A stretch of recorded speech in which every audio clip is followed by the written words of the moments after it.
ces conférences ont pu commencer juste à côté. Voilà. Donc c'est génial, on fait le lien là, c'est le public fidèle. Voilà. Donc on alterne cette année avec Arnaud, il s'est planqué là-bas, voilà, une conférence sur 2. C'est moi qui commence avec un exposé qui sera, qui laissera pas mal de place à la lecture de l'œuvre majeure de Tocqueville, du moins celle que je connais le mieux, mais je pense qu'on peut sans risque dire que c'est l'œuvre majeure. Il s'agit de la démocratie en Amérique. Et donc, tous les extraits que je vais lire seront tirés de cette œuvre qui est volumineuse, qui est en 2 tomes. Est-ce que j'ai pris les exemplaires? C'est même pas sûr. Bon. Non, mais bon. Qui est en 2 tomes, assez volumineux, et ceux qui voudraient se lancer dans cette lecture pourraient commencer par le deuxième qui est plus accessible. Alors, Tocqueville, l'aristocrate et la démocratie. Il faut commencer par le personnage un petit peu. Tocqueville est quelqu'un qui a des ambitions politiques, qui s'affirme assez vite, et on est à une époque, alors Arnaud sera plus doué que moi pour le retranscrire, où la bonne manière d'entrer en politique, c'est de construire une œuvre. Et Tocqueville a cette ambition d'entrer sur la scène publique par la publication d'une œuvre, et ce sera La démocratie en Amérique, plutôt le premier tome de La démocratie en Amérique, qu'il écrit assez jeune, à la suite d'un voyage qu'il se fait financer plus ou moins, enfin, on le libère plutôt de ses obligations professionnelles. Il a commencé une carrière juridique, mais qui ne donne pas grand-chose. Et c'est après la rédaction de cette œuvre que sa carrière politique va commencer, qu'il va poursuivre jusqu'à l'arrivée au pouvoir de Napoléon III, qui le désespère. Il se retire. Il y a une deuxième partie de l'œuvre philosophique de Tocqueville que je connais moins, qui est autour de l'ouvrage L'Ancien Régime et la Révolution. Donc il ne sera pas question de l'Ancien Régime et la Révolution, mais vraiment de la démocratie en Amérique. Alors, c'est un aristocrate. Évidemment, on va parler d'aristocratie. C'est un aristocrate de vieille branche, une vieille famille normande. On peut remonter assez loin, 400, 500 ans. C'est un aristocrate marqué, comme toute sa famille, par les troubles révolutionnaires, et de façon très intense, puisque sa mère, par exemple, a perdu tous ses proches dans un laps de temps très court. Bon. Donc ce sont des gens marqués par la guillotine, enfin qui ont grandi sous l'échafaud. Bon. Et Tocqueville est un esprit singulier qui se singularise par rapport à son camp, par rapport à sa famille, en ce qu'il comprend assez vite que l'aristocratie est condamnée, que l'aristocratie est morte. Bon. Et donc, il n'y a pas dans l'esprit de Tocqueville de place pour une restauration. Il y a éventuellement une place pour la monarchie, pour un roi, mais non pas pour une restauration comme le voudrait sa famille, c'est-à-dire une restauration de l'Ancien Régime avec ses prérogatives traditionnelles, et notamment pour un rétablissement des privilèges de la noblesse. Bon. Donc il faudrait faire une monarchie sans l'aristocratie. Bon. Alors, la justification, il n'y a pas tellement, on ne trouve pas, en tout cas, je n'ai pas trouvé de justification du système monarchique chez Tocqueville, mais il est légitimiste. C'est un légitimiste malheureux parce que voilà, il ne comprend pas l'attitude de la famille royale, et voilà, les juge complètement à côté de la plaque pour espérer faire quelque chose, mais il reste légitimiste. Mais son attachement à la monarchie ne le dispense pas de penser qu'il n'y a aucune place, d'aucune sorte pour un retour de l'aristocratie. Bon. Ce qu'il voit à l'œuvre, et c'est vraiment le fil conducteur de sa pensée, c'est l'avènement de la démocratie. Bon. Mais il faut être immédiatement attentif aux mots que l'on emploie et au sens que l'on donne à ces mots. Quand Tocqueville parle de démocratie, et a priori c'est ainsi qu'on l'employait à l'époque, il ne s'agit pas du régime politique. Il ne s'agit pas du régime politique qui consiste à donner le gouvernement au peuple. Il s'agit du régime de l'égalité des hommes. C'est-à-dire que la démocratie, c'est le régime où les hommes sont à égalité. Un homme égale un homme. Bon. L'aristocratie, au contraire, c'est le régime où un homme ne vaut pas un homme, où il y a une hiérarchie de castes, et donc on n'a pas d'égalité. Bon. Et Tocqueville parle de ces deux régimes comme des états sociaux, et c'est sur ces états sociaux qu'il se concentre, c'est sur la mutation qui est en train d'arriver, sur ce passage de l'aristocratie à la démocratie. C'est sur l'avènement de la démocratie qu'il se concentre. Bon. C'est un avènement qu'il juge absolument irréversible, aucune puissance humaine, il le dit, ne peut lutter contre cet avènement. Il considère que c'est un fait providentiel. Je vous lis le tout début. Bon, c'est des remarques scolaires que je fais, mais si vous voulez travailler Tocqueville, vous pouvez lire l'introduction du premier tome qui est très bien et qui résume bien. Le développement graduel de l'égalité des conditions est donc un fait providentiel. Il en a les principaux caractères, il est universel, il est durable, il échappe chaque jour à la puissance humaine. Bon. Donc on est devant une vague absolument, toute puissante. Aucune espèce de pouvoir ne pourrait lutter contre elle. Bon. Et donc Tocqueville est un analyste de cette vague. Il dit voilà, la société va changer, mais ce n'est pas uniquement la société qui va changer, c'est l'humanité entière qui va changer. L'aristocratie et la démocratie constituent quasiment deux humanités distinctes. Plus rien n'aura plus jamais... la société n'aura plus le même visage, mais les hommes eux-mêmes n'auront plus le même visage. Il y a vraiment un radicalisme de Tocqueville très impressionnant, parce qu'on pourrait dire, bon voilà, les nobles perdent leurs privilèges, voilà, très bien. Tocqueville insiste sur la profondeur de ce passage, c'est-à-dire quelle est la révolution véritable. Il n'y a qu'une seule révolution en réalité, c'est la révolution du passage à la démocratie. Toutes les autres révolutions sociétales, politiques, ne sont que des effets de cette révolution-là fondamentale, qui est une espèce d'archi-révolution. Bon. Et c'est sa ligne rouge qu'il suit dans les deux tomes de la démocratie en Amérique. Bon. Alors, à la fin, j'ai commencé par lire les premières pages. Je vais vous lire la toute dernière page, ou presque la dernière page, du deuxième tome, qu'il écrit un peu plus tard. Il met plus de temps pour l'écrire. C'est une œuvre plus aboutie, plus facile à lire, même si c'est une œuvre qui lui a rapporté beaucoup moins de succès littéraire. Et à la fin de la démocratie en Amérique, donc, il lève un peu la tête de son sujet et se lance dans une sorte d'appréciation. Voilà.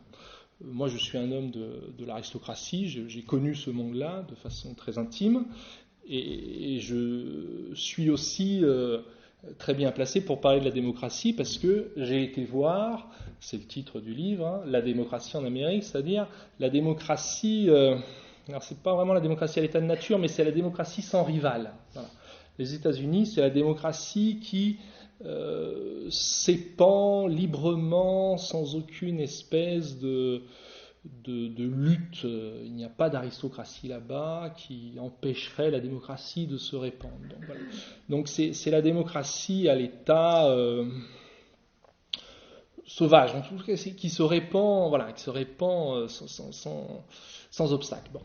Donc je suis un fin connaisseur de la démocratie, j'ai été la voir là où elle est chez elle,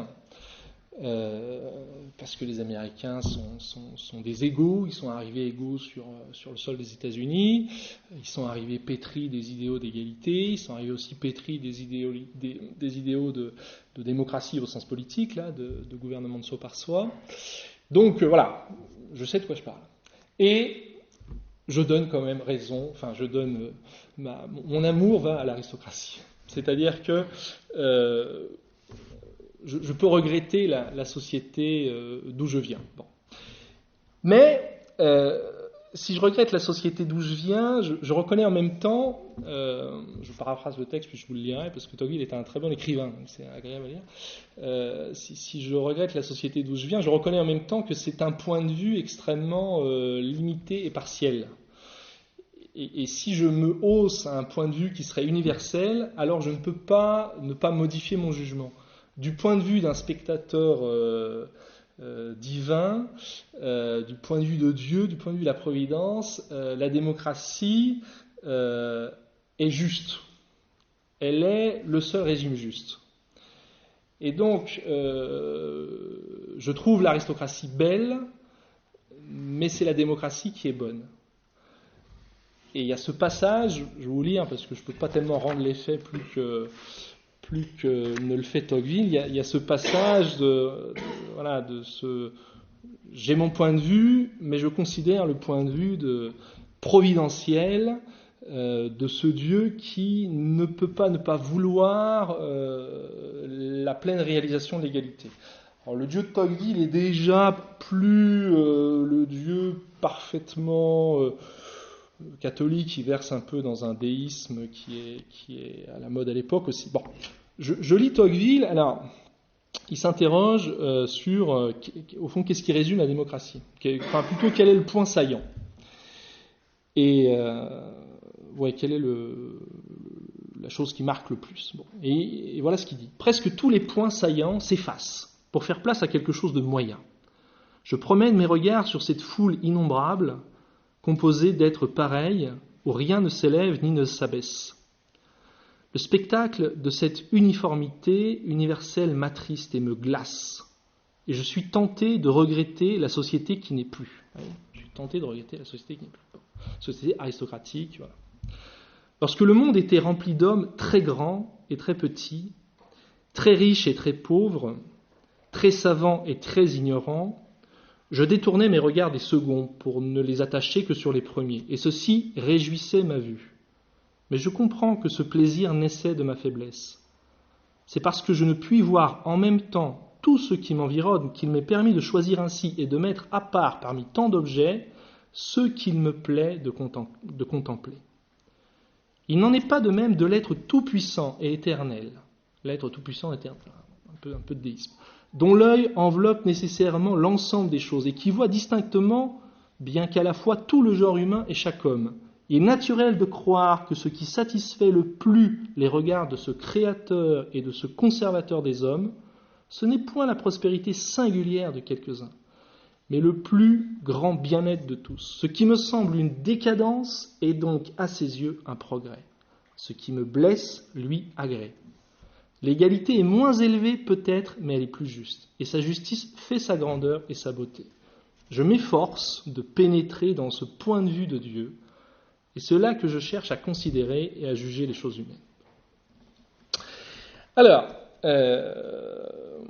on va rentrer dans l'analyse de cette mutation, de cette révolution fondamentale, de cette archi-révolution. Il faut bien voir que la radicalité de Tocqueville est la suivante, c'est-à-dire que l'égalité des conditions est un fait, est le fait fondamental qui explique tous les autres faits. C'est le fait matriciel. Et au fond, l'efficacité de la pensée philosophique de Tocqueville, il fait de la philosophie sans avoir vraiment voulu en faire, et c'est en ça qu'il il est très impressionnant à lire. Enfin, sa marque de fabrique, c'est sa radicalité. Tout ramener à ce fait-là de légalisation des conditions qui lui paraît tout emporter. Parce que c'est pas simplement un bouleversement sociétal, c'est aussi un bouleversement anthropologique auquel nous avons affaire. Donc voilà. Donc du coup, on va construire un petit parcours en 3 étapes. La révolution démocratique. Hein, bon. Voilà, qu'est-ce que ça change du point de vue de la société?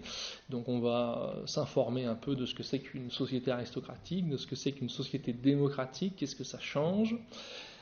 Et puis, dans le même temps, on sera invité à voir quelles sont les transformations anthropologiques induites par cette mutation-là.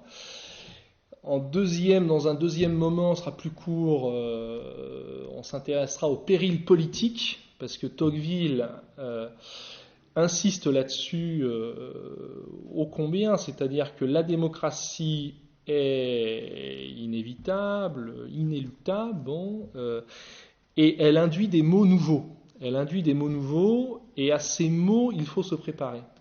C'est-à-dire que Tocqueville entend fonder une espèce de science politique nouvelle pour une société nouvelle. Ce qui est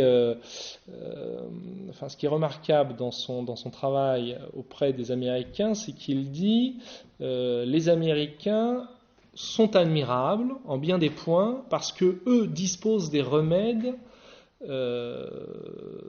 aux maux de cette démocratie, et ces remèdes, nous n'en disposons pas. Bon.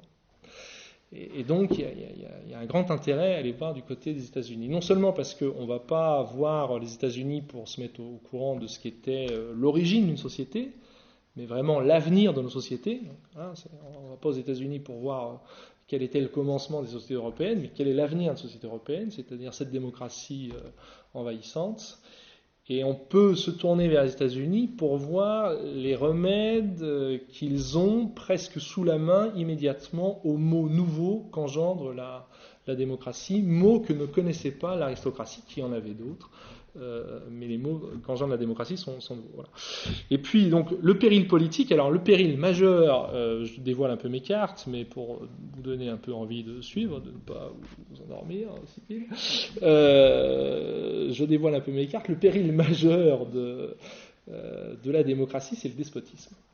C'est-à-dire que Tocqueville est quelqu'un qui dit l'égalité peut se mettre en complète contradiction avec la liberté.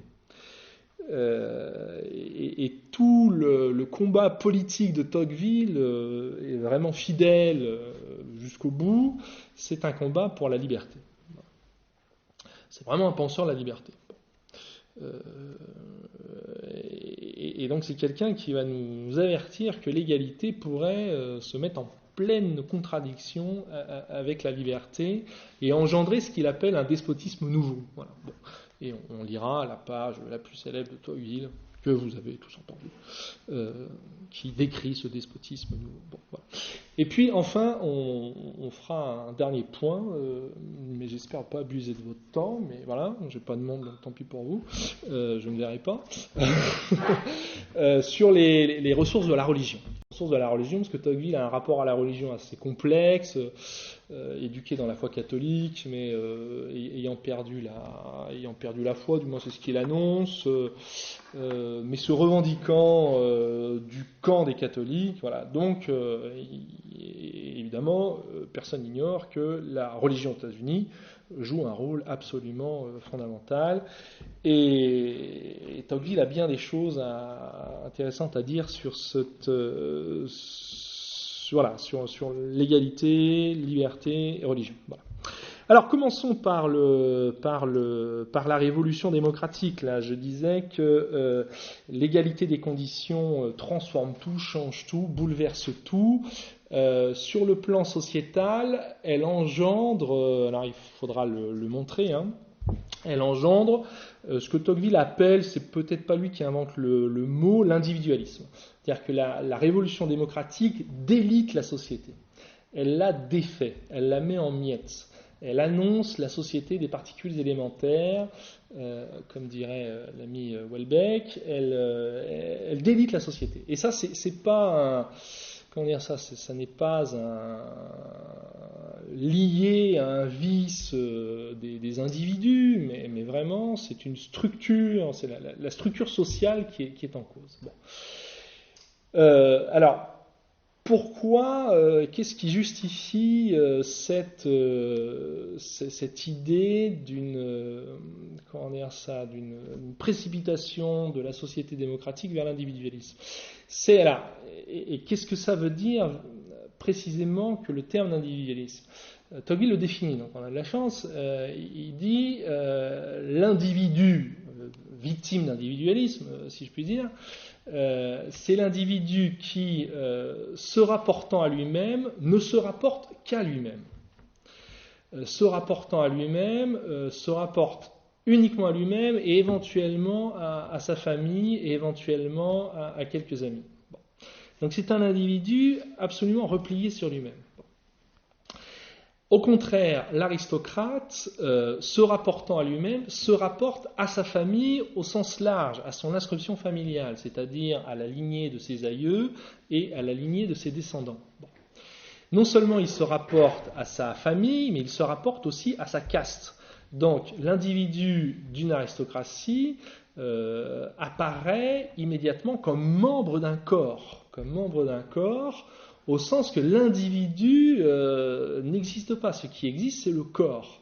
Et ce corps a une existence sociale visible. Chacun apparaissant fait apparaître en même temps le corps auquel il appartient, la caste à laquelle il appartient. Par le vêtement, par la manière d'être, mais déjà simplement par le vêtement, par la manière dont l'on est habillé. Bon. Donc la société aristocratique est une société qui se met presque structurellement à l'abri de l'individualisme, qui ne peut pas le connaître. Ça n'est pas un mot possible d'une société aristocratique. Tocqueville dit voilà, il peut y avoir des gens égoïstes, mais à proprement parler, pas d'individualisme. Bon.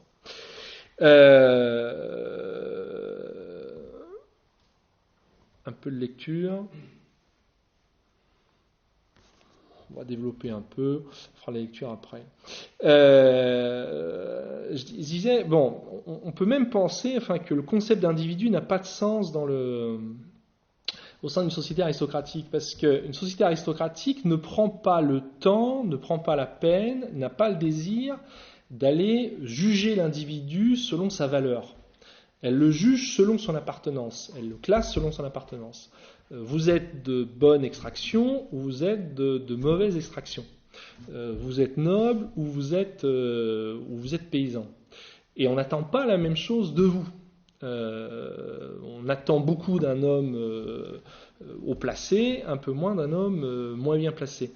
Et donc chaque individu est abordé avec un cadre présomptif, c'est-à-dire qu'on attend de lui, on attend du noble qu'il se comporte comme un noble, on attend du paysan qu'il se comporte comme un paysan, on attend du valet qu'il se comporte comme un valet, et chacun doit au fond confirmer cette appartenance, l'embellir si possible, voilà. Bon, ne pas dévier de son rang. C'est-à-dire que ce qu'il faut absolument comprendre, c'est que la société aristocratique est aristocratique de part en part. C'est pas une société dans laquelle il y a des aristocrates uniquement, il y en a évidemment, mais c'est une société dans laquelle chacun se comporte de manière aristocratique parce que chacun défend son honneur, son appartenance, et donc il y a un honneur du paysan, il y a un honneur du serviteur. Vous êtes un serviteur, vous êtes quelque chose. Si vous êtes un valet, laquais, vous êtes rien. Enfin, le valet encore, le laquais, vous êtes rien. Bon, voilà. Donc chacun est classé avec une dignité qu'il doit faire valoir du plus haut au plus bas. Et donc Tocqueville dit voilà, la société aristocratique est une chaîne qu'il faut imaginer en hauteur, qui va du paysan au roi, ou du roi au paysan, une chaîne montante et descendante. Bon. Chaque anneau est à sa place, c'est-à-dire que c'est pour ça que l'homme aristocratique a une sensibilité très émoussée, parce que le noble ne se sent pas de la même humanité que celui qui ne l'est pas. Et c'est ainsi que Tocqueville explique les supplices possibles du Moyen-Âge qui n'émeuvent pas les femmes de la haute société, tout simplement parce qu'elles ne peuvent pas se mettre à leur place, elles ne peuvent pas se mettre à la place du supplicié parce que on n'est pas de la même espèce presque, on n'est pas de la même espèce. D'ailleurs, on n'a pas de relation, enfin, il n'y a pas de croisements matrimoniaux. Et donc, chacun est dans sa ligne, n'imagine pas que l'autre puisse faire humanité avec soi. Enfin, voilà, l'humanité est séparée en tranches. Bon. Alors, je vous lis, ça sera plus clair peut-être. Lorsque tous les hommes sont rangés d'une manière irrévocable suivant leur profession, leurs biens et leur naissance, au sein d'une société aristocratique, les membres de chaque classe, se considérant tous comme enfants de la même famille, donc pas d'individualisme, éprouvent les uns pour les autres une sympathie continuelle et active, qui ne peut jamais se rencontrer au même degré parmi les citoyens de démocratie. Mais il n'en est pas de même des différentes classes vis-à-vis les unes des autres.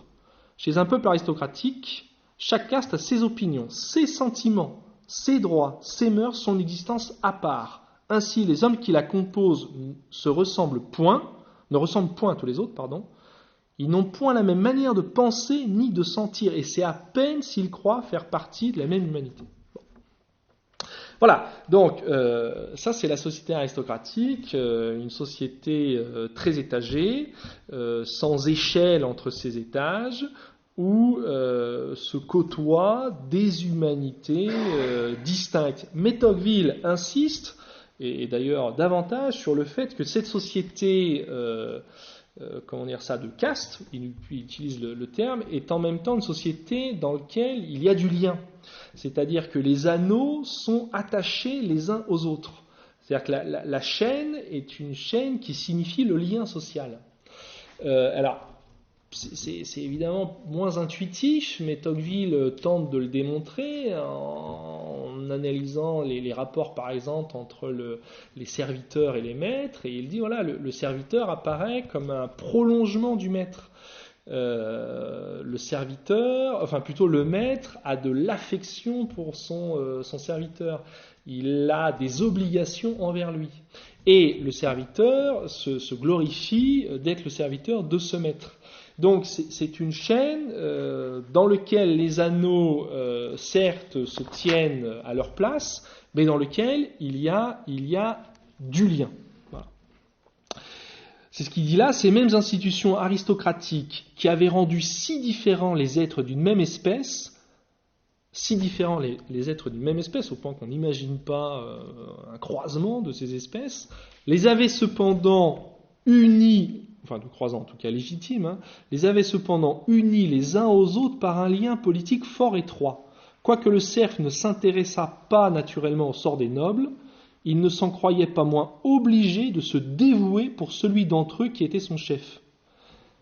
Et bien que le noble se crût d'une autre nature que les serfs, il jugeait néanmoins que son devoir et son honneur le contraignaient à défendre au péril de sa propre vie ceux qui vivaient sur ces domaines. Voilà, donc Tocqueville décrit la société aristocratique comme une société liée, hiérarchique, étagée, mais liée. Alors que la société démocratique, au contraire, est une société déliée, éclatée. Il le dit d'ailleurs, les anneaux sont mis les uns à côté des autres. Bon. Et ça, c'est au fond l'énorme difficulté pour Tocqueville de la démocratie, qui doit du coup reconstituer le lien social en permanence qu'elle détruit. C'est ça, il faut trouver le remède à cette dissociation sociale. Et donc la démocratie est dans la nécessité, voilà, de pallier les maux qu'elle génère par elle-même. Bon.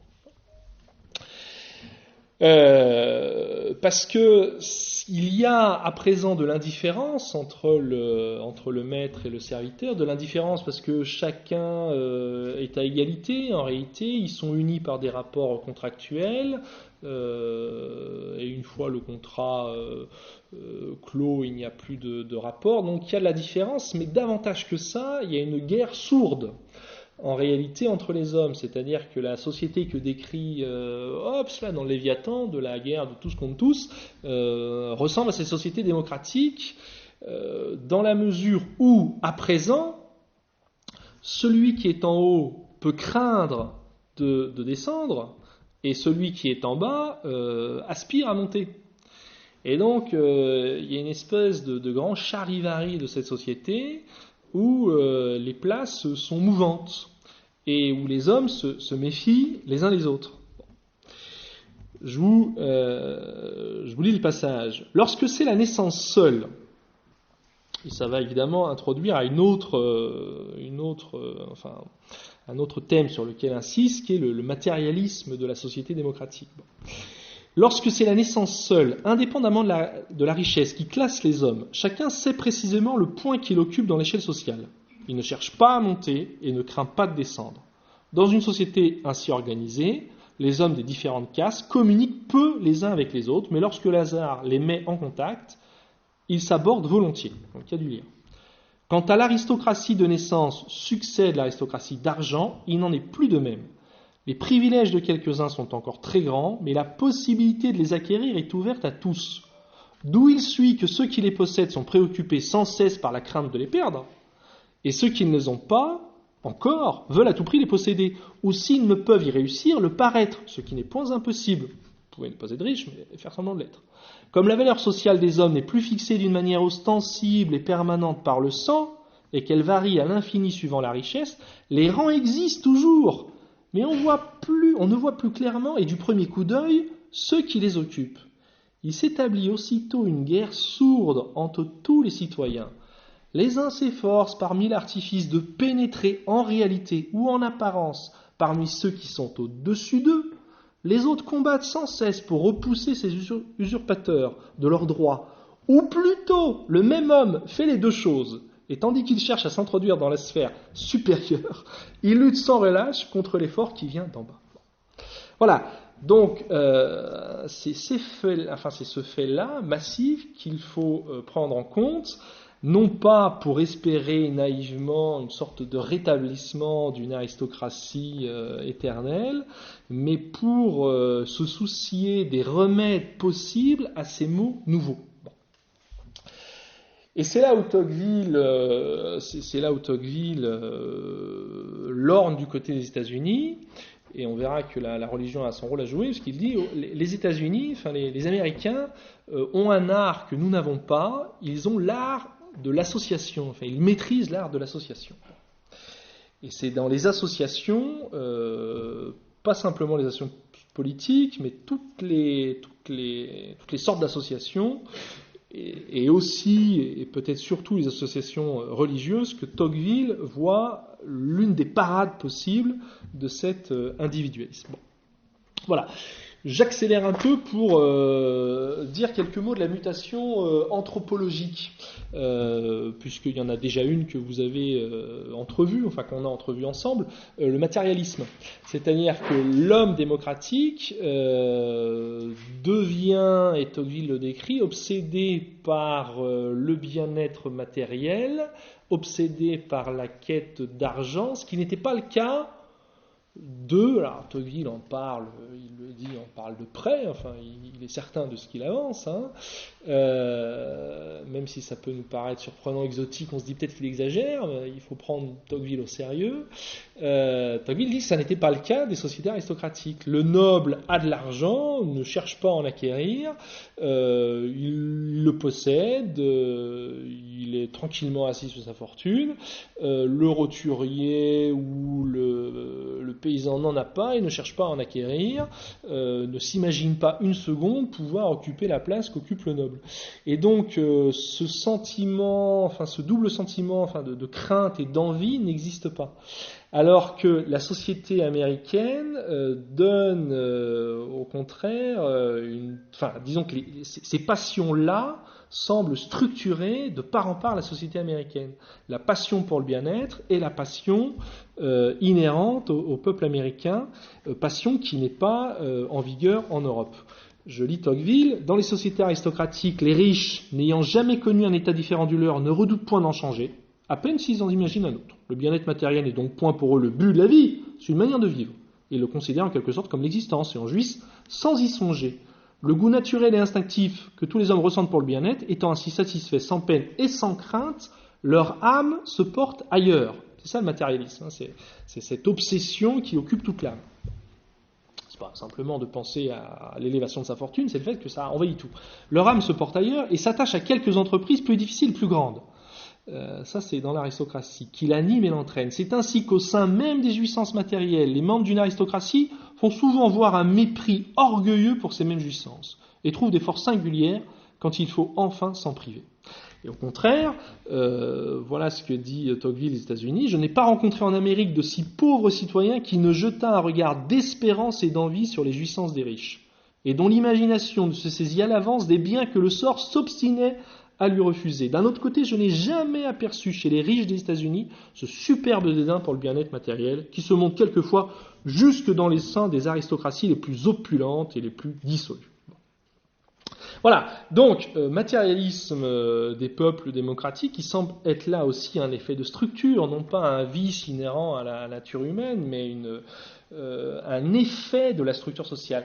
Faut voir que Tocqueville est un fondateur, sans le vouloir, sans le pressentir, de ce que nous, on nommerait la sociologie. C'est-à-dire que vous voulez comprendre l'homme dans ses passions, dans ses habitudes, dans sa manière de faire, dans ses aspirations, comprenez la société à laquelle il appartient. Et c'est le fait explicatif majeur. Bon. Voilà, alors Tocqueville dit il y a du matérialisme chez les Américains, et ce matérialisme explique leur tendance dépressive. Parce que, évidemment, je ne suis jamais sûr d'avoir pris la bonne voie qui pourrait me permettre de monter là où je veux monter, et voilà, je suis dans une espèce de doute. Voilà. J'ai vu en Amérique les hommes les plus libres et les plus éclairés, placés dans la condition la plus heureuse qui soit au monde. Il m'a semblé qu'une sorte de nuage couvrait habituellement leurs traits. Ils m'ont paru graves et presque tristes, jusque dans leur plaisir. Voilà. Donc la société matérialiste, c'est une société dépressive aussi, parce que vous n'êtes jamais assuré complètement d'avoir pris le chemin le plus efficace dans cette immense charivari sociale, dans cette société dans laquelle il y a des étages, mais dans laquelle aussi il y a des échelles qui permettent de franchir ces étages à la hausse ou à la baisse, en descendant ou en montant. Voilà. Donc, matérialisme de la société démocratique et légère tendance à la déprime, même si les Américains, dit Tocqueville, ne se suicident pas, parce que la religion leur interdit, mais ils dépriment. Alors qu'en France, on se suicide plus volontiers. Autre trait des hommes de la société démocratique, c'est ce qu'ils nomment le rationalisme. Les hommes placés à égalité ne ressentent aucune autorité au-dessus d'eux et du coup ont une tendance très forte, très massive à vouloir tout juger par eux-mêmes.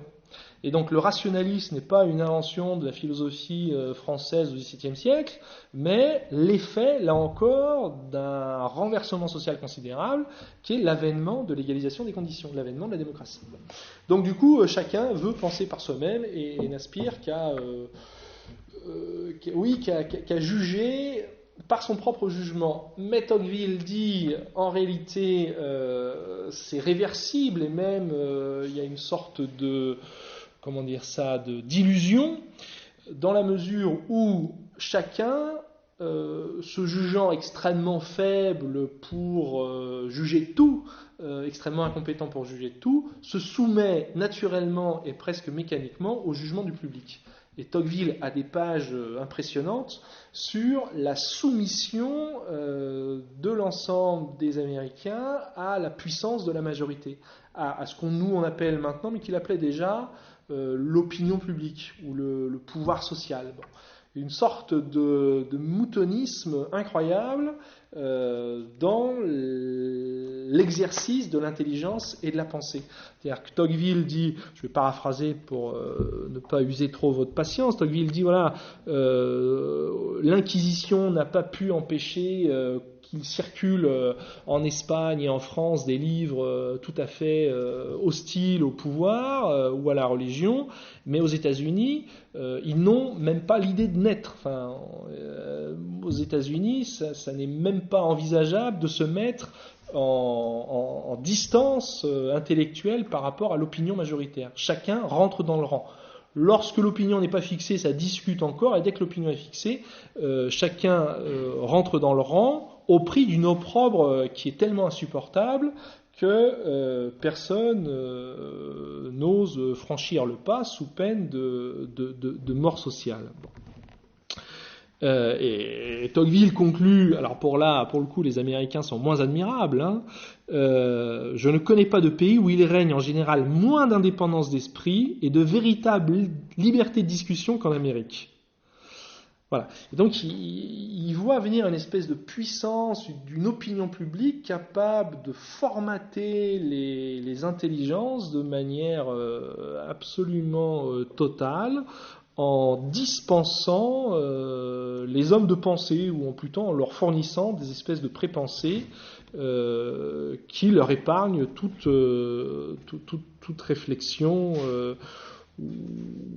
toute singularité. Voilà. Alors qu'en Europe règne encore la singularité des opinions, le caractère tranché des débats, aux États-Unis, il n'y a aucune trace de ça. Et il a une page que je vais vous lire quand même, parce que celle-là, je l'ai renotée en sautant au plafond. Il a une page extraordinaire où il décrit une opinion majoritaire qui n'est plus majoritaire, mais qui règne encore. Alors c'est génial, c'est une opinion majoritaire qui est tellement installée que même si plus personne n'y croit, elle continue de régner. Regardez ça, c'est un maestro. Il arrive quelquefois, parce qu'il dit l'opinion généralement elle ne bouge pas et il n'y a pas moyen de toute façon de les faire changer d'avis. C'est une espèce de masse informe. Ils ont ces opinions-là pendant des millénaires parce qu'il n'y a aucun moyen qu'ils sortent de cette nasse majoritaire. Bon, donc c'est foutu. Mais tout de même, il arrive quelquefois que le temps, les événements ou l'effort individuel et solitaire des intelligences, il y en a quand même, finissent par ébranler ou par détruire peu à peu une croyance, sans qu'il n'en paraisse rien au dehors. On ne la combat point ouvertement, on ne se réunit point pour lui faire la guerre. Ses sectateurs la quittent un à un, sans bruit, mais chaque jour quelques-uns l'abandonnent, jusqu'à ce qu'enfin elle n'est plus partagée que par le petit nombre. En cet état, elle règne encore. Comme ses ennemis continuent à se taire, ou ne se communiquent qu'à la dérober leurs pensées, ils sont eux-mêmes longtemps sans pouvoir s'assurer qu'une grande révolution s'est accomplie. Et dans le doute, ils demeurent immobiles. Ils observent et se taisent. La majorité ne croit plus, mais elle a encore l'air de croire. Et ce vain fantôme qu'une opinion publique suffit pour glacer les novateurs et les tenir dans le silence et le respect. Bon, voilà. Donc, au final, le bilan est effectivement maigre. Individualisme ravageur, matérialisme tout aussi ravageur, et conformisme absolu. Mais Tocqueville, se place du point de vue de la providence, admet que tel est le sens de l'histoire, et donc examine les remèdes que les Américains ont trouvés à ces états de fait. Alors j'en ai signalé un, je ne vais pas développer, mais Tocqueville considère qu'un des faits majeurs aux États-Unis, c'est les associations. Il raconte que quand il a vu que les gens s'associaient pour faire cesser les débits de boissons, il a trouvé ça très très étrange, et puis finalement il a compris que c'était le mode démocratique d'influence. C'est-à-dire que pour avoir de l'influence, en Angleterre, on va voir le Seigneur, et si le Seigneur se réforme, les gens se réforment autour de lui. En France, on en appelle au gouvernement, mais aux États-Unis, on s'associe. Est-ce que je craque? Est-ce que je vous lis ça quand même? C'est possible, ça.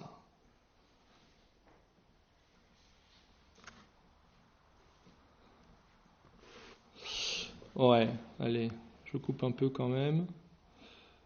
La première fois que j'ai entendu dire aux États-Unis que 100 000 hommes s'étaient engagés publiquement à ne pas faire usage de liqueurs fortes, la chose m'a paru plus plaisante que sérieuse. Et je n'ai pas vu d'abord pourquoi ces citoyens si tempérants ne se contentaient point de boire de l'eau dans l'intérieur de leur famille. J'ai fini par comprendre que ces 100 000 Américains, effrayés des progrès que faisait autour d'eux l'ivrognerie, avaient voulu accorder à la sobriété leur patronage, avoir de l'influence. Ils avaient agi précisément comme un grand seigneur qui se vêtirait très simplement afin d'inspirer aux simples citoyens le mépris de luxe. Il est à croire que si ces 100 000 hommes eussent vécu en France, chacun d'eux se serait adressé individuellement au gouvernement pour le prier de surveiller les cabarets sur toute la surface du royaume.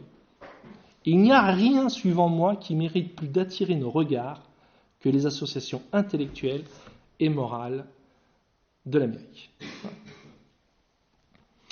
Voilà, donc les Américains ont l'art de l'association, un art complètement inconnu, et voilà, donc nous n'avons pas le remède aux mots nouveaux qui seront bientôt les nôtres. Voilà. Et puis, remède évidemment au matérialisme, vous le devinez, la religion. C'est-à-dire que la religion est au moins aussi obsessionnellement présente aux États-Unis que la quête du bien-être, et donc l'un compense l'autre. Aux États-Unis, quand arrive le 7e jour de chaque semaine, la vie commerciale et industrielle de la nation semble suspendue. Tous les bruits cessent. Un profond repos, ou plutôt une sorte de recueillement solennel lui succède. L'âme rentre enfin en possession d'elle-même et se contemple. Durant ce jour, les lieux consacrés au commerce sont déserts. Chaque citoyen, entouré de ses enfants, se rend dans un temple. Là, on lui tient d'étranges discours qui semblent peu faits pour son oreille. On l'entretient des mots innombrables causés par l'orgueil et la convoitise. On lui parle de la nécessité de régler ses désirs, les jouissances délicates, attachées à la seule vertu et du vrai bonheur qui l'accompagne. Rentré dans sa demeure, on ne le voit point courir au registre de son négoce. Il ouvre le livre des Saintes Écritures. Il y trouve des peintures sublimes ou touchantes de la grandeur et la bonté du Créateur, de la magnificence infinie des œuvres de Dieu, de la haute destinée réservée aux hommes. C'est ainsi que de temps en temps, l'Américain se dérobe en quelque sorte à lui-même, et que s'arrachant pour un moment aux petites passions qui agitent sa vie et aux intérêts passagers qui la remplissent, il pénètre tout à coup dans un monde idéal où tout est grand, pur, éternel. Alors, nous n'avons pas ça non plus en France. Donc, du coup, nous avons la démocratie qui va nous arriver dessus, dit Tocqueville, et nous sommes sans parade. Bon. Alors, le péril politique, je vais aller, ça sera plus rapide. Je l'ai déjà largement annoncé en introduction. Tocqueville craint que l'égalité ne fasse pas bon ménage avec la liberté. C'est-à-dire que, en France, il dit au fond, les gens vont accepter l'égalité parce qu'ils n'ont pas le choix. Ils vont accepter donc la démocratie. Mais ils craignent que la démocratie conduise au désordre, conduise à l'anarchie. Et donc, ok pour l'égalité, mais nous allons nous asseoir sur la liberté politique. Bon. Et on va s'asseoir sur la liberté politique et on va adopter le parti de l'ordre. Bon. Et Tocqueville dit, c'est très mal pensé. L'égalité, la démocratie a peut-être des tendances anarchisantes, mais ce qui est plus dangereux, plus grave, c'est la tendance au despotisme, c'est-à-dire tous égaux sous un même despote. Tous égaux sous un même despote, tous égaux sous un seul qui règne. Bon. Et Tocqueville, là, a des développements qui nous sont plus familiers sur les périls de la centralisation, Parce qu'au fond, il dit une société aristocratique est une société dans laquelle le pouvoir n'est pas absolu. La monarchie absolue, c'est une blague. Enfin, elle est devenue un peu moins au fil du temps, tout de même. Mais bon, au départ, la monarchie ne peut pas être absolue, puisqu'il y a des étages. Chaque étage compte. Vous voyez, le roi ne commande pas aux individus. Le pouvoir ne va pas de haut en bas. Le pouvoir va d'un niveau à un autre niveau, d'un étage à un autre. Bon. Et donc le paysan a affaire au dernier échelon. Bon. Il n'a jamais affaire au pouvoir central. Bon. Ce qui se passe, la centralisation, qu'est-ce que c'est ? C'est le moment où le pouvoir est directement en relation avec l'individu. Le moment où il y a un point de jonction entre le plus haut et le plus bas. Dans une société aristocratique, il n'y a jamais ce point de jonction. Parce qu'il y a tous ces intermédiaires qui freinent, gênent, limitent le pouvoir. Et donc on n'a jamais affaire à un pouvoir total, totalisant. Et même les despotismes les plus anciens, qui étaient très violents, qui avaient des vices très forts, n'ont jamais vu naître l'idée même de ce pouvoir.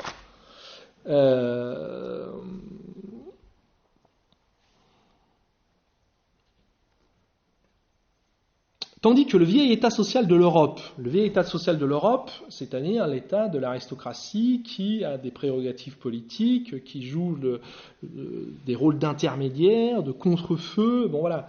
Donc au fond, la société aristocratique a des vertus libérales, au sens, si le libéralisme, c'est une manière de lutter contre le pouvoir en divisant le pouvoir ou en gênant le pouvoir, d'allumer des contre-feux. Bon. Tandis que le vieil état social de l'Europe s'altère et se dissout, les souverains se font sur leurs facultés et sur leurs devoirs des croyances nouvelles. Ils comprennent pour la première fois que la puissance centrale qu'ils représentent peut et doit administrer par elle-même et sur un plan uniforme toutes les affaires et tous les hommes. Cette opinion, qui, j'ose le dire, n'avait jamais été conçue avant notre temps par les rois de l'Europe, pénètre au plus profond de l'intelligence de ces princes. Elle s'y tient ferme au milieu de l'agitation de toutes les autres. Voilà, donc ce qui est devant nous, du fait de la modification sociétale, encore une fois, du fait de l'égalisation des conditions, il n'y a plus d'échelle, il y a un roi puis il y a une masse, c'est la centralisation absolue du pouvoir qui fait que l'État peut prendre en charge la charité de A jusqu'à Z, il s'est fait le réparateur presque unique de toutes les misères, et évidemment également de l'éducation. L'éducation, aussi bien que la charité, est devenue chez la plupart des peuples de nos jours une affaire nationale. L'État reçoit et souvent prend l'enfant des bras de sa mère pour le confier à ses agents. C'est lui qui se charge, ça c'est moi, c'est lui qui se charge d'inspirer à chaque génération des sentiments et de lui fournir des idées. L'uniformité règne dans les études comme dans tout le reste. La diversité comme la liberté en disparaissent chaque jour. Bon. Voilà. Alors ça, c'est la centralisation, et c'est contre la centralisation qu'il faut combattre. Donc là, Tocqueville se place du côté d'un certain nombre de mouvements qui sont à l'œuvre à l'époque, qui veulent contrecarrer ces tendances centralisatrices. Et là encore, là pour le coup, là vraiment, les Américains sont admirables, parce que les Américains, quoique tout occupés à leur affaire, sont aussi des gens qui s'occupent de l'intérêt commun de la vie de la commune, du canton, du comté, de la fédération. C'est quelque chose de magique, c'est-à-dire que les Américains ont conservé les libertés locales. Et c'est tout le combat politique de Tocqueville, c'est de garder les libertés locales, l'initiative, de faire que les hommes continuent de se gouverner eux-mêmes, c'est-à-dire de faire que la liberté se conserve, que les hommes aient encore le goût de la liberté, alors qu'ils échangent la liberté contre l'ordre de manière démesurée et contre le bien-être. Un Américain s'occupe de ses intérêts privés comme s'il était seul dans le monde. Et le moment d'après, il se livre à la chose publique comme s'il les avait oubliés. Il paraît tantôt animé de la cupidité la plus égoïste et tantôt du patriotisme le plus vif. Les habitants des États-Unis témoignent alternativement une passion si forte et si semblable pour leur bien-être et leur liberté.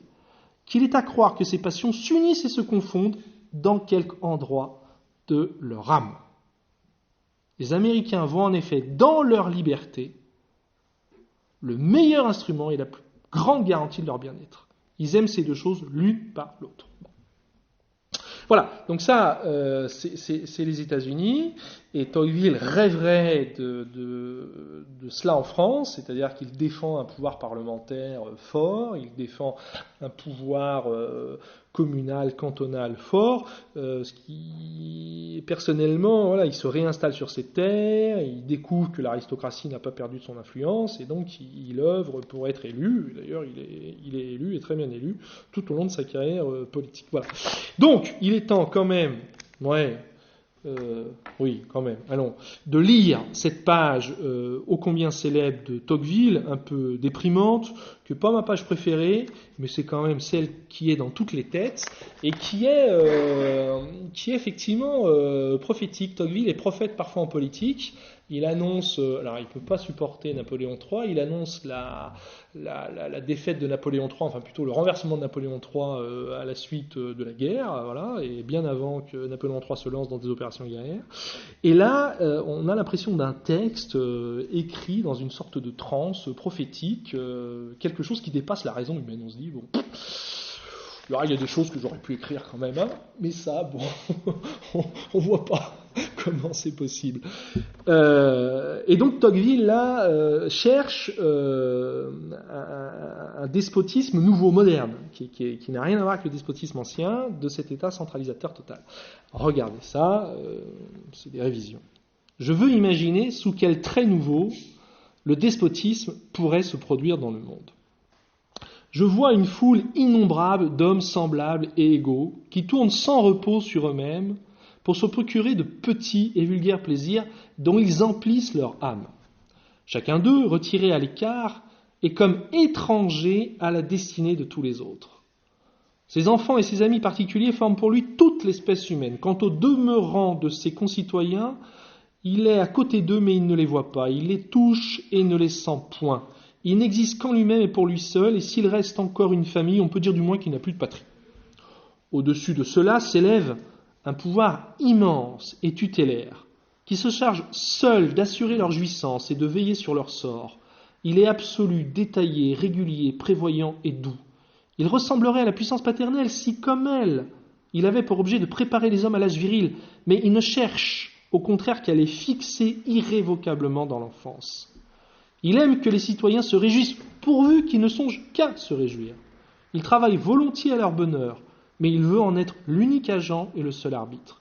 Il pourvoit à leur sécurité, prévoit et assure leurs besoins, facilite leurs plaisirs, conduit leurs principales affaires, dirige leur industrie, règle leur succession, divise leurs héritages. Que ne peut-il leur ôter entièrement le trouble de penser et la peine de vivre ? Après avoir pris ainsi tour à tour dans ses puissantes mains chaque individu et l'avoir pétri à sa guise, le souverain étend ses bras sur la société tout entière.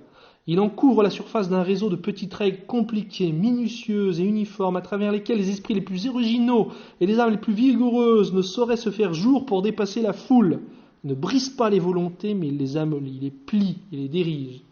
Il force rarement d'agir, mais il s'oppose sans cesse à ce qu'on agisse. Il ne détruit point, il empêche de naître. Il ne tyrannise point, il gêne, il comprime, il énerve, il éteint, il hébète. Il conduit enfin chaque nation à n'être plus qu'un troupeau d'animaux timides et industrieux, dont le gouvernement est le berger. J'ai toujours cru que cette sorte de servitude, réglée, douce et paisible, dont je viens de faire le tableau, pourrait se combiner mieux qu'on ne l'imagine avec quelques-unes des formes extérieures de la liberté, et qu'il ne lui serait pas impossible de s'établir à l'ombre même de la souveraineté du peuple. Voilà, Tocqueville a des petits écarts mélancoliques et amers contre lesquels il tente de réagir, mais c'est de plus en plus difficile puisque la fin de sa vie est marquée par la victoire de Napoléon III et il ne supporte pas cette manière de se ruer en chantant vers la servitude. Et donc c'est assez difficile, la fin de sa vie est assez difficile, du coup il retrouve le goût des archives, parce qu'il a vraiment des méthodes d'historien, et il veut écrire ce texte que j'ai pas lu, qui est l'Ancien Régime et la Révolution. Bon. Alors, une petite conclusion, ça nous mettra en appétit pour la fois prochaine, enfin du moins ma conférence à moi, qui portera sur la laïcité. Ressources de la religion. Alors, Tocqueville est quelqu'un de très particulier. Il occupe un espace, restreint. C'est une espèce rare. Voilà, il y a peu d'individus dans son cas.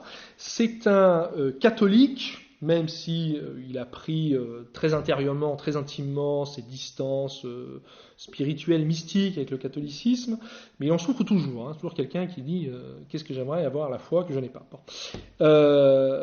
Il reste catholique dans son affirmation. Il s'affirme catholique, mais c'est un catholique libéral. C'est un catholique libéral. Et alors ça, c'est une espèce rare. C'est un catholique libéral, c'est-à-dire c'est quelqu'un qui aime et la liberté et la religion. Vous pouvez le dire, c'est un libéral catholique, et c'est aussi rare. Bon. Et Tocqueville est quelqu'un qui dit la chose suivante, les catholiques qui devraient... Donc c'est quelqu'un de très malheureux, parce que lui, il aime la religion et il aime la liberté. Mais il dit, les catholiques qui devraient aimer la liberté la détestent, la haïssent, ils n'ont goût que pour la servitude, la tyrannie, et les libéraux qui devraient aimer la religion la haïssent, la détestent, et donc c'est la catastrophe sur les deux tableaux. Et Tocqueville voudrait lutter avec d'autres, qui sont quelques-uns, pour la réconciliation qu'il voit parfaitement à l'œuvre aux États-Unis entre l'esprit liberté et l'esprit de religion. Il voit aux États-Unis un mélange complètement improbable en France, le mélange de l'esprit de la religion et de l'esprit de la liberté. Et il milite pour ce mélange des deux esprits en France. Je vais essayer de démontrer à quel point les deux sont nécessaires. C'est au tout début de la démocratie en Amérique, ça, il dit « J'en ai déjà dit assez pour mettre en son vrai jour le caractère de la civilisation anglo-américaine. » Ceux qui font la civilisation anglo-américaine, elle est le produit. Et ce point de départ doit sans cesse être présent à la pensée, de deux éléments parfaitement distincts qui ailleurs se sont fait souvent la guerre, mais qu'on est parvenu en Amérique à incorporer en quelque sorte l'un dans l'autre et à combiner merveilleusement. Je parlais de l'esprit de la religion, l'esprit de la liberté. Alors, essayons de démontrer un peu qu'est-ce qui rend le catholique si craintif à propos de la liberté. C'est qu'il aspire à un pouvoir fort qui le protège, qui le défend, qui le nourrit, qui assure sa puissance. Or, les catholiques sont naïfs et à la limite de l'idiotie, parce qu'en s'asseyant sur un pouvoir fort, ils dégringoleront immédiatement que ce pouvoir sera renversé. Or, et Tocqueville le voit très bien, on est à l'époque démocratique où les pouvoirs, par essence, seront renversés puisqu'ils passent de main en main. Et que, en fonction des alternances, des compromis, des débats. Bon, donc, quand on a affaire à des égaux, on a affaire à des gens qui ne sont pas d'accord. Et donc, le pouvoir est amené à passer de main en main. Donc, les catholiques qui cherchent à se lier à un programme, à un pouvoir, font le pire des calculs. Et Tocqueville n'a pas de mot assez dur de dégoût sur, et il y a des pages qui sont ahurissantes, effectivement, de la servilité des catholiques envers la prise de pouvoir, le coup d'État de Napoléon III. Bon. D'autre part, évidemment, un catholique normalement constitué devrait vouloir la liberté parce que vous ne pouvez pas forcer quelqu'un à croire, ça n'a pas de sens, ça n'existe pas, vous pouvez forcer quelqu'un à faire semblant éventuellement, donc on devrait vouloir la liberté, ce qui est effectivement dans du christianisme bien compris, ce qui est, voilà, d'abord on libère l'homme, parce que la proposition de foi n'a pas de sens si elle n'est pas librement consentie. Et puis, et surtout, et c'est plus délicat à comprendre, et on le comprend assez mal, la religion, alors quand Tocqueville dit religion, il ne faut pas l'entendre comme on l'entend aujourd'hui, il faut l'entendre la vraie religion, le christianisme, bien interprété, plutôt d'ailleurs vers le catholicisme, défend la liberté politique. C'est la religion de la liberté politique parce que le Christ n'est pas venu en souverain politique, il dit aux hommes débrouillez-vous, je ne suis pas là pour m'occuper de vos héritages, c'est à vous de le faire. Et ça, dit Tocqueville, les catholiques aux États-Unis l'ont parfaitement compris. Les prêtres catholiques d'Amérique ont divisé le monde intellectuel en deux parts. Dans l'une, ils ont laissé les dogmes révélés, et ils s'y soumettent sans les discuter. Dans l'autre, ils ont placé la vérité politique et ils pensent que Dieu l'a abandonné aux libres recherches des hommes. L'a abandonné aux libres recherches des hommes. Donc la vérité politique, oui, on va se batailler, on ne saura pas s'il faut plus, moins, centralisation, pas, plus d'aide, moins, bon, ça sera la guerre. Bon, très bien. Mais c'est parfaitement conforme au dogme catholique. Ainsi, les catholiques des États-Unis sont tout à la fois les fidèles les plus soumis et les citoyens les plus indépendants. Voilà. Donc, les catholiques n'ont rien compris, et il serait bien qu'ils se réveillent un peu et qu'ils acceptent ce régime de liberté, enfin qu'ils défendent les libertés, liberté politique, liberté de la presse, liberté d'association, liberté de donner son avis, etc., liberté religieuse. On en est loin. Et les libéraux ne comprennent rien non plus parce que détestent la religion et voudraient absolument l'abolir. Ils ne voient pas que la religion est un remède, on l'a vu, à l'individualisme. Les associations sont d'abord des associations cultuelles. C'est un remède au matérialisme, c'est un remède au conformisme même. Il y a des choses, il y a des pages très étonnantes de Tocqueville là-dessus, où il dit au fond, un peuple sans religion, c'est un peuple qui n'a plus de conviction, et il devient tout mou. Quand la religion est détruite chez un peuple, le doute s'empare des portions les plus hautes de l'intelligence et paralyse à moitié toutes les autres. Chacun s'habitue à n'avoir que des notions confuses et changeantes sur les matières qui intéressent le plus ses semblables et lui-même. On défend mal ses opinions, on les abandonne. Et comme on désespère de pouvoir à soi seul résoudre les plus grands problèmes que la destinée humaine présente, on se réduit lâchement à n'y point songer. Un tel état ne peut manquer d'énerver les âmes, il détend les ressorts de la volonté et prépare les citoyens à la servitude. Et donc, même pour la pensée, pour l'intelligence, pour lutter contre la servitude, la religion serait un remède auquel les libéraux feraient bien de penser.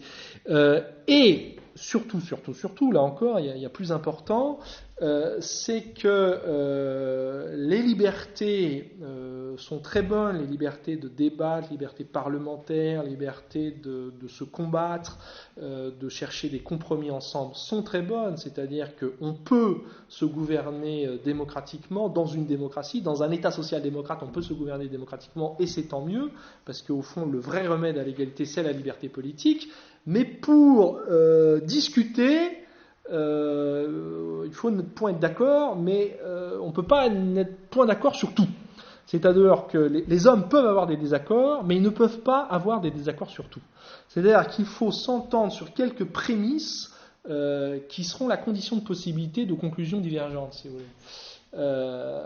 Et donc Tocqueville là se fait le relais de ce qu'on appelle les conservateurs, qui défend une espèce d'homogénéité sociale nécessaire, assurée par la religion, parce que si on est d'accord sur rien, il n'y a pas de démocratie possible. Pour qu'il y ait société, alors ça c'est un texte qu'on pourrait trouver chez les conservateurs, pour qu'il y ait société, et à plus forte raison pour que cette société prospère, il faut donc que tous les esprits des citoyens soient toujours rassemblés et tenus ensemble par quelques idées principales.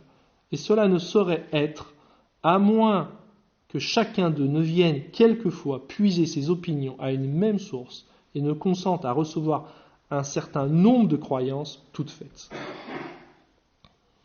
Lorsqu'il n'existe plus d'autorité, c'est un autre texte, lorsqu'il n'existe plus d'autorité en matière de religion, non plus qu'en matière politique, les hommes s'effraient bientôt à l'aspect de cette indépendance sans limite. Cette perpétuelle agitation de toutes choses les inquiète et les fatigue. comme tout remue dans le monde des intelligences, ils veulent du moins que tout soit ferme et stable dans l'ordre matériel. Et, ne pouvant plus reprendre leur ancienne croyance, ils se donnent un maître. Bon. Voilà, donc je développe pas, j'espère avoir quand même suffisamment démontré les raisons de l'inquiétude de Tocqueville, de voir l'esprit de la religion et l'esprit de liberté se faire la guerre à ce point en France. Ce qui nous introduit à notre prochain exposé, où peut-être nous remettrons ces questions sur la table. Voilà, j'espère ne pas vous avoir usé trop. J'ai lu beaucoup, je vous remercie, et évidemment, place à la salle pour les questions traditionnelles.